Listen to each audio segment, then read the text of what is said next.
And Mighty Morphin Power Rangers Teenage Mutant Ninja Turtles 2, issue number 1, is written by Ryan Parrott, with illustrations by Dan Mora, colors by Raul Anguilo, and letters by Ed Dukeshire. And this tale begins in New York City as Casey Jones is locked into battle with Karai.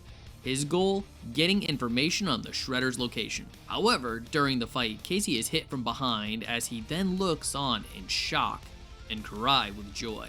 We cut to a week later where the Power Rangers, the Teenage Mutant Ninja Turtles, in human disguises, and April O'Neil are hanging out at the juice bar when Donatello's projector fails, prompting Billy to get him out ASAP. They head to the command center where Donnie reminisces in what it was like to be a Power Ranger as they discuss the status on the Shadow Morphers and making modifications to the Dragon Zord. Around this time, Jason and Leonardo are in the midst of training when Leo kicks and elbows Jason, prompting them to take a break. In this time, the two talk about borrowing other teammates' moves and demonstrating to the reader how similar they really are. Tommy and Raphael, on the other hand, were fed some information by Tommy's friend Tyler about a string of disappearances, and the two head down to the source to seek information from the Rat King. The most important thing they learned was that a Power Ranger is behind the disappearances. Meanwhile, on Riker's Island, Baxter Stockman is in his prison cell when Rocksteady and Goldar bust in to retrieve him. The three easily make their way to the roof of the building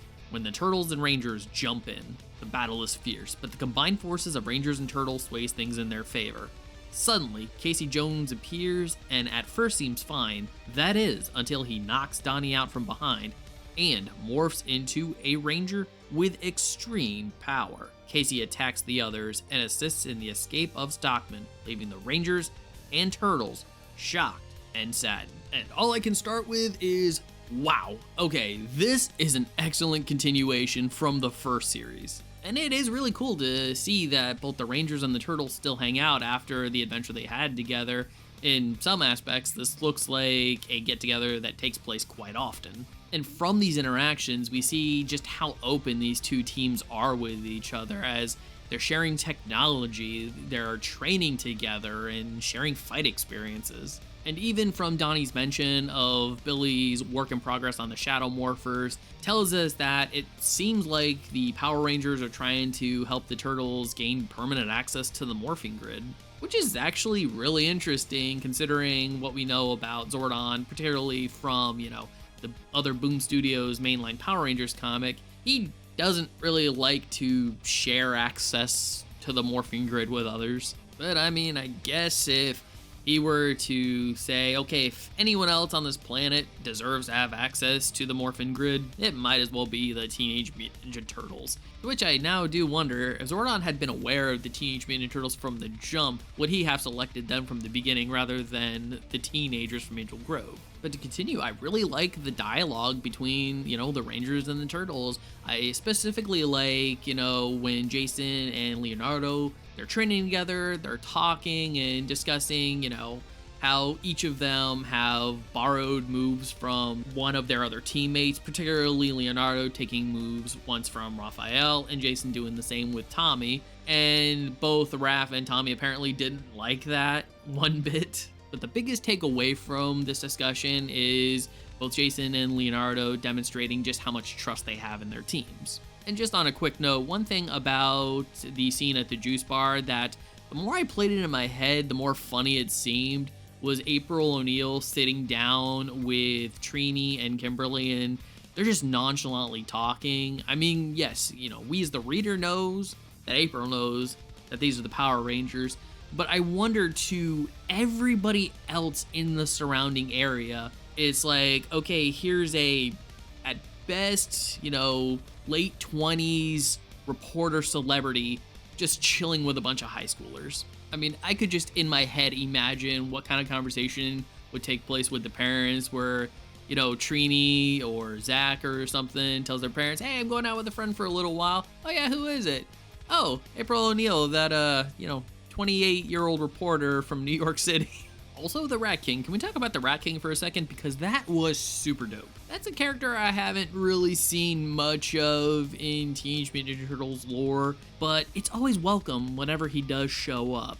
And I just gotta say, the way he's drawn and colored within this particular book, he looks terrifying. This is a guy I would not want to run into in a dark alley. Also, we need to discuss the betrayal of Casey Jones. Now, yes, he was knocked out from behind, most likely is under some kind of mind control, but it was still sad to see him fight his friends, especially after, Raph gave him that really big hug, and, that's just signaling to the audience, how much Casey Jones just means to, Raphael and, really the rest of the Turtles. In a way, he is part of the family. But still, the morphing sequence was really awesome, and I like how Casey Jones referred to him, like his usage of the Morphin grid as like extreme power. He's got just like that, hockey mask styled helmets, which I don't know why, it works. But also has me wondering if this also has anything to do with the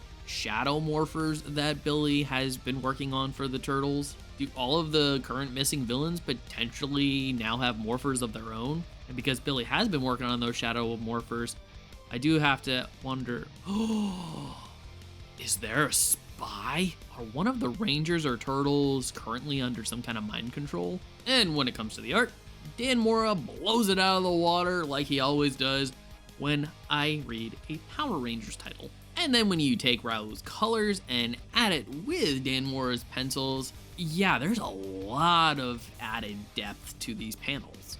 And speaking of panels, I gotta say, this book flows really well. The pacing of it's just really snappy, and you go from one scene to the next at a very quick rate. The story and issue was over before I even expected it. One of the most interesting and creative panels in this particular issue had to be the breakout of Baxter Stockman, because on the first side of the page, everything is panning down, but then when you get to the bottom, it shifts over, and then you have to read up as they're making their way towards the roof. And I will admit, I did read it wrong at first, even though there were arrows pointing, and I was a bit confused at first until I realized what was going on, but after I reorientated myself and read the panels properly, yeah, that was a very interesting way to showcase the breakout of Rikers Island. And overall, it's action-packed, really fun, well-paced, and leaves a lot of anticipation for issue number 2. And with that, I'm going to give Mighty Morphin Power Rangers Teenage Mutant Ninja Turtles 2, issue number 1,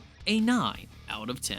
And a quick aside, that is a really long title when you say it out loud. So Mighty Morphin Power Rangers Teenage Mutant Ninja Turtles 2, issue number 1. What did you think about this book if you've read it? I'd love to hear your thoughts. Please leave your comments in the comment section below. And if you like this video, don't forget to hit that like button, share it with some friends, subscribe if you're not subscribed already, and ring that notification bell for more comic book content. And if you're wondering what to watch next, consider one of these 2 videos. Alright, take care, have a great day, and as always, stay geeky.